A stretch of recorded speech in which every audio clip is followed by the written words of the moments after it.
আসসালামু আলাইকুম। আশা করি সবাই ভালো আছেন, আমিও ভালো আছি। তো দেখতে পারতেছেন খুবই একটা জায়গায় আইছি, মানে আরেকটা জায়গা। বিল্ড গুলা দেখেন, খুবই সুন্দর, ভালো লাগলো। বিকাল টাইম, এই টাইমটা মনে করেন যে একটু পরে আজান দিব, মানে খুবই মানে একটা গ্রামের দৃশ্য, মানে দেখার মতোই। তো ভাই আসসালামু আলাইকুম। ওয়ালাইকুম আসসালাম। কি অবস্থা?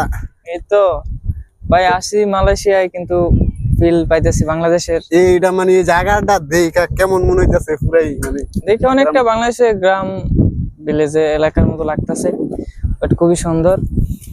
অনেকদিন পরে আসছেন এরকম জায়গা, মানে এরকম জায়গার ভিতরে অনেকদিন পরে আসছেন নাকি, না আরো আসছেন? আসি সপ্তাহে 2-3 বার আমরা আসি, এই ঘুরে যাই।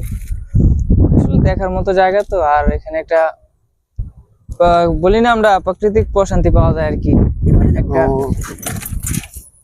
যাক, আসলে দেখার মতো খুবই ভালো লাগছে। তো আমরা আইছি, 3 জন আইছি, একজন ক্যামেরাম্যান, আমরা 2 জন। তো এদিক দিয়ে ঘুরে যাইতেছি, তো দেখলাম যে দৃশ্যটা মানে খুবই ভালো লাগতেছে। মানে আকাশটা দেখেন, আকাশটাও খুবই ভালো লাগতেছে।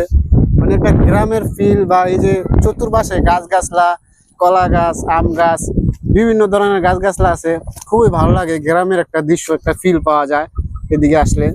তো সেই কারণে আসলাম, মেলা দিন পরে, অনেক দিন, দীর্ঘদিন ধরতে গেলে আসছি, ভিডিও দেওয়া হয় নাই। তো আসলে এটা দিলাম, কেমন হইলো জানাইবেন, কমেন্ট করবেন, শেয়ার করবেন। তো এতটুকুই, ভালো থাকবেন। রাস্তাগুলা খুবই ভালো, মানে দেখার মতো। ঠিক আছে ভাই, এটা একটা মানে এদিক দিয়ে গাড়ি চলে না, খুবই কম চলে, মানে বিলের মাঝখানে রাস্তাটা আর কি। ধান টান কাটলে মনে করেন যে ডিস্ট্রিক্ট দিয়া ধান টান নিতে পারবো, কত সুবিধা, সুযোগ সুবিধা। আবার কত পর্বর রাস্তা আছে, কিছুক্ষণ 2-3 ক্ষেত পর্বর রাস্তা আছে, গাড়ি ঘোড়া চলে, মোটরসাইকেল চলে, বাইক চলে।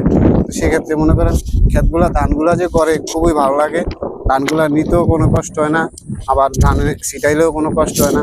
তো সেক্ষেত্রে মনে করেন যে আপনাদেরকে তুলে ধরলাম, কেমন হলো জানাবেন কমেন্ট করে। ওকে, আল্লাহ হাফেজ, নেক্সট ভিডিও।